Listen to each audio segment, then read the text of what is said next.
What's going on, boys? Welcome back to the channel.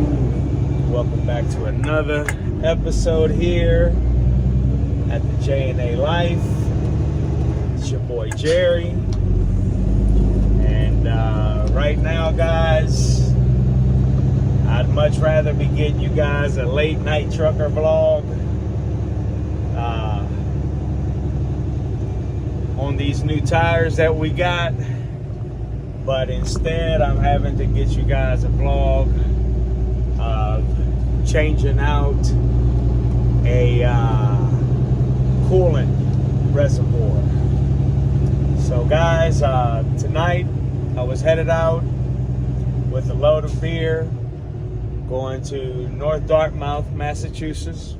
One of the normal trips we do. Those of you that follow the channel, you guys know we go there all the time. So we was on the way to doing one of those runs, and stopped to get some fuel and popped the hood, you know, the usual. Popped the hood to check all my fluids and checked over everything checked out fine. Was getting ready to close the hood, and I looked down in between the bumper, and it was all glory to God, you know. It's the way he talks to us, people, you know. Sometimes it's just the way he talks to us through just showing us things. So it's my belief, it's my faith, it's what I believe. So yeah, I was closing the hood and just so happened to look down and seen two little streams of antifreeze, and it looked like it was coming from my truck. Granted, it was at a fuel island. It could have been anybody's, but no, boys, it was mine. So followed the drip.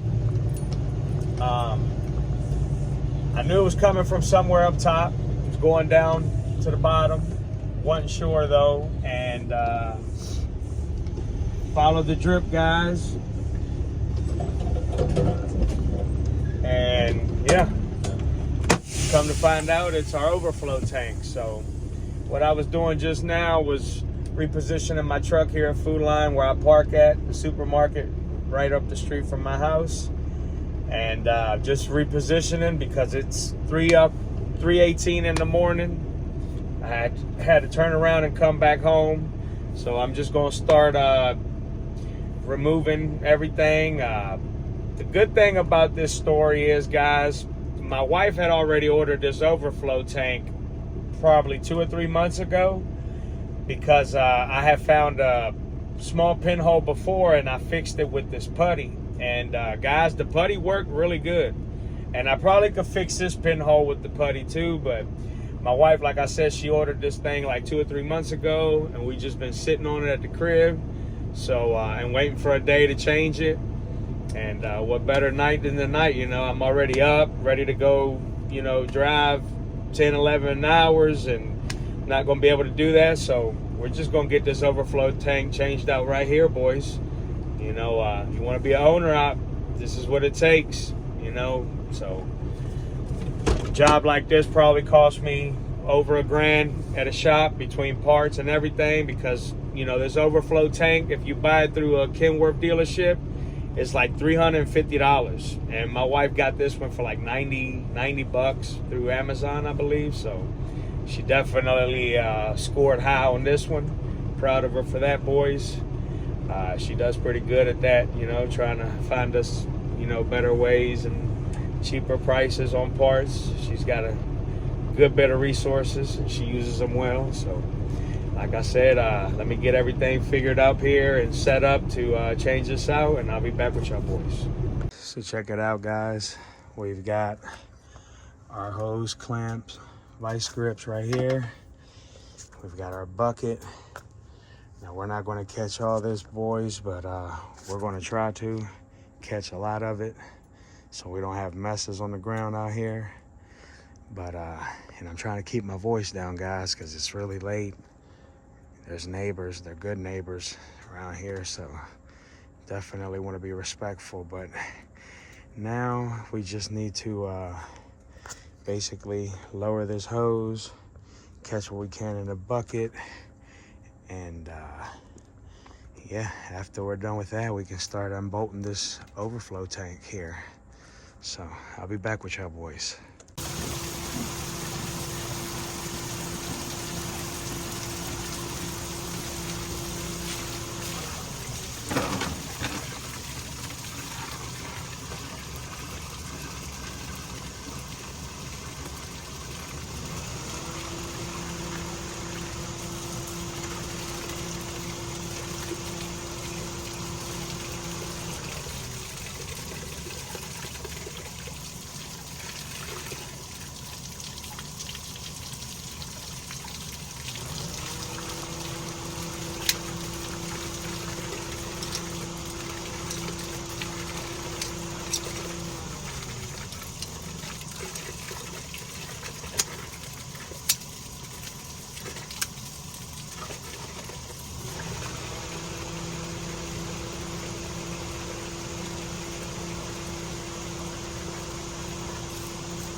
What a disaster.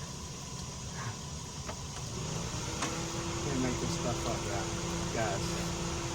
What a disaster at 3 in the morning.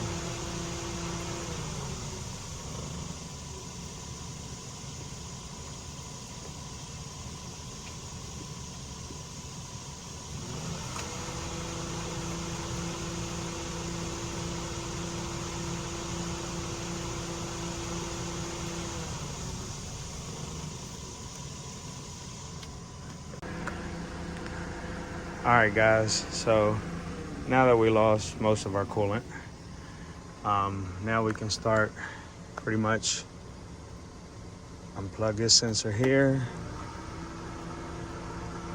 like so, and undo the hoses that it has up there. And let me see here, try to get up here. Let's see what we're working with.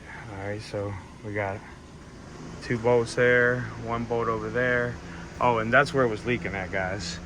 It's a little small pinhole around here somewhere. Undo this hose here, like that. That one's screwed on, so I'm gonna have to undo that one. Let's grab a screwdriver real quick. And then these are probably 13s or 14s. I'm gonna grab those real quick. And this thing will be ready to pop off here, guys.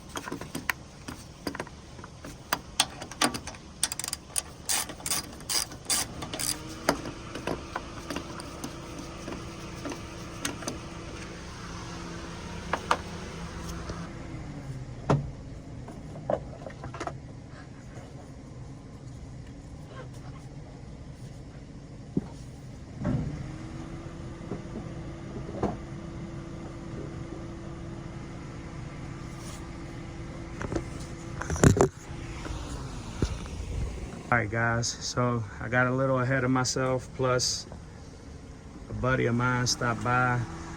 He seen me back here working on the truck at this late hour. He was just checking on me, make sure I was all right, but ended up putting those 13mm bolts back in. I got that hose right there hooked up. I got the other hose right there hooked up. It's pretty straightforward, guys. You really didn't miss out on a whole lot. Plugged my sensor back up. Now I just need to get this brace bar right here put back on, and should be ready to put some fluids back in him.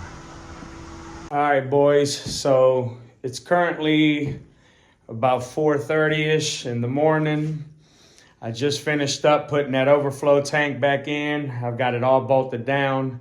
Like I said earlier in the last clip, sorry I didn't get the video of me bolting it in and all that, but it's 3 bolts, 2 little hoses, and a sensor to unplug or plug in, whatever.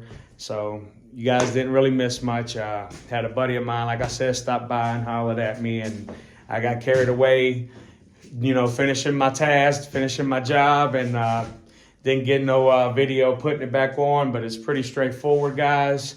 I just basically made this video. It's not a how-to. It's just basically for my owner ops out there, just showing you guys like, hey, there's other ways about, you know, going about ordering your parts. You don't have to go to a Kenworth dealership. You can actually go on Amazon, save a couple bucks, just like the wife did with this overflow tank. Like I said earlier, it was like $350 from the Kenworth dealership. She ended up getting this one for like 90 bucks off Amazon. So yeah, guys, definitely use your resources out there if you're an owner op. And yeah, boys, we'll finish this video up in the morning. I need my siphon hose, which is this hose right here. I didn't have that with me tonight, so I wasn't able to siphon the antifreeze back in. Plus, I'm probably gonna need my wife's hand to hand me the bucket while I stand up on top of the engine and siphon it in that way. I'll probably get you guys set up on a time lapse or a little short video of me doing that at least in the morning and wrapping this video up, guys. So catch you guys in the morning. Give me some sleep.